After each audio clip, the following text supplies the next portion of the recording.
வணக்கம். இப்போது நாம் பார்க்க போவது கன்னி படத்தின் திரை விமர்சனம். கன்னி படத்தில் அஸ்வினி சந்திரசேகர், தாரா கிரிஷ், மணிமாறன் உள்ளிட்ட பலர் நடித்திருக்கிறார்கள். செபாஸ்டின் இசையமைத்திருக்கிறார். ராஜ்குமார் ஒளிப்பதிவு செய்திருக்கிறார். மாயோன் சிவா கதை திரைக்கதை வசனம் எழுதி இயக்கியிருக்கிறார். முதல் காட்சியில் ஒரு பெண் கையில் கைக்குழந்தை, கையில் ஒரு பள்ளிக்கு போகிற சிறுமி அழைத்து கொண்டு மலை உச்சியில் போய்கொண்டிருக்கிறாள்.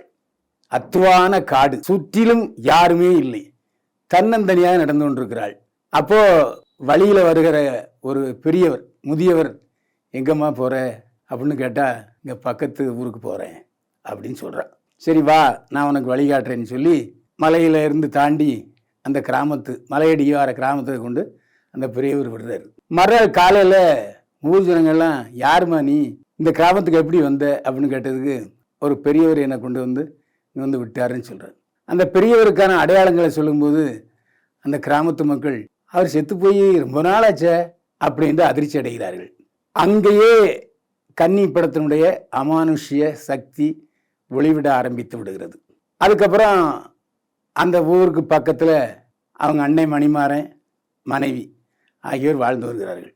இந்த சூழ்நிலையில் அந்த மலையடிவார கிராமத்தில் நிறைய மூலிகைகள், எல்லா நோய்களையும் தீர்க்கக்கூடிய சகல வலி நிவாரணி, அது மட்டுமல்ல உயிருக்கு பேராபத்தை விளைவிக்கக்கூடிய நோய்களை கூட குணப்படுத்துகிற சக்தி அந்த மூலிகைகளுக்கு இருக்குது. அந்த மூலிகைகளை வைத்துத்தான் அந்த கிராமத்து மக்கள், அதுலேயும் ஒரு மூதாட்டி பிழைத்து வருகிறார். அந்த மூதாட்டி எப்பவும் கையில் ஒரு நார் கூட வச்சுருக்காங்க, அதில் சில மூலிகைகளை வச்சுருக்காங்க. அப்போது அந்த மலையடிவார கிராமத்தையும் மலைப்பகுதியையும் வியாபார ரீதியாக அபகரிக்க சிலர் முயல்கிறார்கள். கார்ப்பரேட் நிறுவனம் கூட வச்சுக்கிடலாம். ஆனால் அந்த கிராமத்து மக்கள் அதை மறுக்கிறார்கள். அது மட்டுமல்ல, மணிமாறன் உயிருக்கு போராடுகிறார். போராடி அதை எப்படியாவது அந்த மூலிகை வளங்களை காப்பாற்றணும்னு நினைக்கிறாரு. ஆனால் அந்த கொடியவர்கள், அந்த கார்ப்பரேட் நிறுவனத்தினர், வணிக ரீதியாக காடுகளை அழிக்க முயல்பவர்கள் மணிமாறனை அவருடைய மனைவியும் கொன்று விடுகிறார்கள். இதனால் ஆவேசப்படுகிறாள், கவலைப்படுகிறாள், துயரப்படுகிறாள் அஸ்வினி சந்திரசேகர். அந்த அண்ணனுடைய 2 மகள்கள் தான் அந்த கைக்குழந்தையும் பள்ளிக்கூடத்துக்கு போகிற ஒரு குமரி பெண்ணும். அதை காப்பாற்றுறதுக்கு போராடுறாரு. அந்த வணிக ரீதியான மிருக வெறி பிடித்தவர்கள் அவளை எப்படியாச்சும் கொல்லணும் அப்படின்னு முயல்கிறார்கள். அவர் எப்படி தப்பித்தார்? அந்த மூலிகை மருந்துகளை உள்ளடக்கிய அந்த தாய் கிழவி, அதாவது கோயிலை பாதுகாத்துக்கிற கிழவி, எப்படி அந்த மூலிகை வைத்தியங்களை காப்பாற்றினாள் என்பது தான் கன்னி படத்தினுடைய உச்சக்கட்ட காட்சி. இந்த படத்தில் திணிப்பான காமெடி காட்சிகள் கிடையாது, கவர்ச்சி காட்சிகள் கிடையாது, டூயட் காட்சிகள் கிடையாது. அதாவது ஒரு கதையை சொல்ல முயற்சித்து அதில் வெற்றி பெற்றிருக்கிறார் இயக்குனர் மாயோன் சிவா. இதில் அஸ்வினி சந்திரசேகர் அட்டேங்கப்பா, கண்கள் பேசுகிறது, கால்கள் பரதநாட்டியம் ஆடுகின்றன. இந்த படத்தை பொறுத்தவரையில் கதையை முழுவதும் தாங்கி நிற்கிறவர் அஸ்வினி சந்திரசேகர். இப்படிப்பட்ட ஒரு பெண்ணிடம் அருமையான, அற்புதமான, மனதை நெருடுகிற பாவனைகள், நடிப்பு திறமை இருக்கிறதுங்கிறது ரொம்ப ஆச்சரியமாக இருக்குது. ஒவ்வொரு சீன்லையும் நடிப்பு பிரளயமாகி இருக்கிறார் அஸ்வினி சந்திரசேகர். இப்போ உள்ள பல கதாநாயகிகளும் இவரிடம் பயிற்சி பெற வேண்டும் என்று தோன்றுகிறது. அந்த அளவுக்கு பிரமாதம் நடிச்சிருக்காரு. அதாவது ஒரு ரஜினிகாந்த், கமலஹாசன், விஜய் போன்றவர்கள் நடிக்க வேண்டிய பாத்திரத்தில் இந்த பெண்ணை போட்டிருக்கிறார்கள். படத்தின் கதையை முழுவதும் தன்னுடைய முதுகிலே தாங்கி சுமந்து செல்கிறார் அஸ்வினி சந்திரசேகர். ஆனாலும் நமக்கு போரடிக்கவில்லை, விறுவிறுப்பாகத்தான் இருக்கிறது. அடுத்து மணிமாறன். இவர் பல படங்களில் துணை நடிகராக வந்திருக்கிறார். முதல் முறையாக ஒரு அழுத்தமான பாத்திரத்தில் மிகச்சிறந்த நடிப்பை வெளிப்படுத்தியிருக்கிறார் மணிமாறன். அதாவது ஜூனியர் விஜயகாந்த் என்று சொல்கிற அளவுக்கு அவருடைய தோற்றம், நடிப்பு, பாவனை இருக்கிறது. அதுலேயும் கொலை செய்யப்படுகிற காட்சியில் நம்முடைய கண்களை கலங்க வைத்து விடுகிறார் மணிமாறன். இனிமேல் மணிமாறனை பல படங்களில் மிகச்சிறந்த குணச்சித்திர வேடத்திலும் வில்லன் வேடத்திலும் பார்க்கலாம். தாரா கிரிஷ், அந்த மலைவாழ் பெண் எப்படி இருப்பாரோ அப்படியே, ஒருவேளை மலைவாழ் பெண்ணாக இருப்பாரா என்னன்னு நமக்கு தெரியல, அந்த பேரை பார்த்தா அப்படி தெரியல, பிரமாதப்படுத்தி இருக்கிறார். அதாவது நம்முடைய நாட்டிலே மலைகளில் உள்ள மூலிகைகளை பாதுகாத்தாலே நம்முடைய நாட்டில் பல மருந்துகளுக்கு வேலை இருக்காது. நம்ம நாட்டில் தான் அவ்வளவு மூலிகைகள் இருந்திருக்கிறது. ஏனென்றால் கல் தோன்ற மண் தோன்ற காலத்தை மூத்த குடி நம்ம குடி. ஆனால் நம்ம காட்டு புதியெல்லாம் அழித்து கொண்டு வருகிறோம். அது நம்முடைய எதிர்காலத்துக்கு நல்லதில்லை. மலைகளை பாதுகாக்க வேண்டும் என்ற நல்ல உயர்ந்த நோக்கத்தோடு எடுக்கப்பட்ட படம் கன்னி.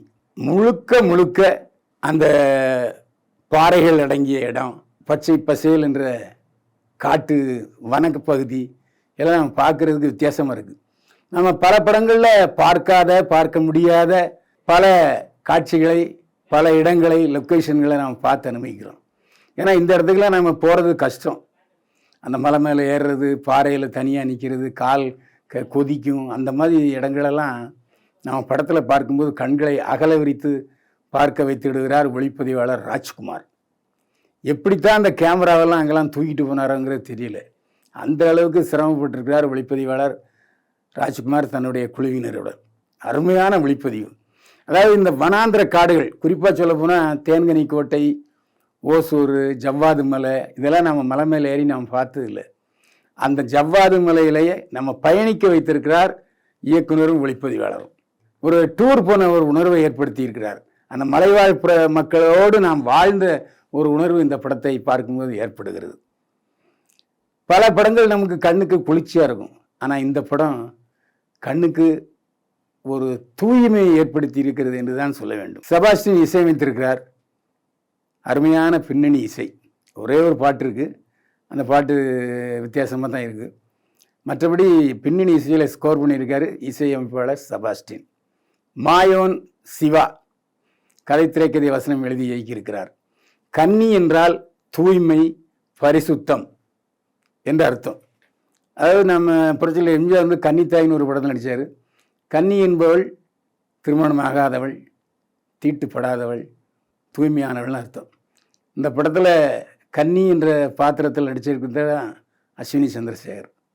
அஸ்வினி சந்திரசேகர் இனி தமிழ் படங்களில் நிறைய வித்தியாசமான கேரக்டரில் நம்ம சந்திக்கக்கூடிய வாய்ப்பு இருக்குது. அதை ஏற்படுத்தியவர் மாயோன் சிவா டைரக்டர் என்று தான் சொல்ல வேண்டும். இந்த கதையை படமாக்குறதுக்கு அவர் நிறைய நாள் ஹோம்ஒர்க் பண்ணியிருக்கணும். அதேமாதிரி நிறைய நாள் உழைத்துக்க வேண்டும்.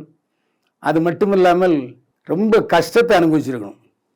சும்மா சாதாரணமாக கொடைக்கானலில் போய் ஷூட் எடுக்கிறது, ஊட்டியில் ஷூட் எடுக்கிற மாதிரி இல்லாமல் ஒரு வனாந்திர பிரதேசம், அதாவது பாறையில் தான் எல்லா காட்சிகளும் எடுக்கப்பட்டிருக்கிறது. எப்படி அந்த காட்சிகளை படமாக்கினார் என்கிற அளவுக்கு அதை உணரும் பொழுது அவருடைய குழுவினருடைய கஷ்டம் நமக்கு புரியுது. கன்னி ஒரு வித்தியாசமான முயற்சி, புதுமை படைப்பு. அதாவது நம்ம தமிழ் சினிமாவில் ஏங்க எல்லாம் ஒரே அருன்னு அந்த பொழுதுபோக்கு படங்களாக தான் இருக்குது. உள்ள தரமான படங்கள் வராதா, ஒரு மஞ்சுமல் பாய்ஸ் மாதிரி ஒரு மலையாளத்தில் வந்த மாதிரி நமக்கு வராதா என்று ஏங்குபவர்களுக்கு, புதுமை விரும்பிகளுக்கு இந்த கன்னி ஒரு மிகச்சிறந்த படமாக அமையும். தயவு செய்து கன்னி படத்தை தியேட்டரில் போய் பாருங்கள், குடும்பமாக பாருங்கள். இப்படி ஒரு படம் எடுக்க முடியுமா, நம்ம பார்க்க முடியுமா, அந்த இடங்களை பார்க்க முடியுமா, போக முடியுமா என்ற ஒரு ஆர்வத்தை தூண்டுபடுகிற படம் கன்னி. கன்னி படத்துக்கு பைல்வான் பார்வையில் 100க்கு 62 மதிப்பெண்கள். மீண்டும் சந்திப்போம். வாழ்க வளமுடன்.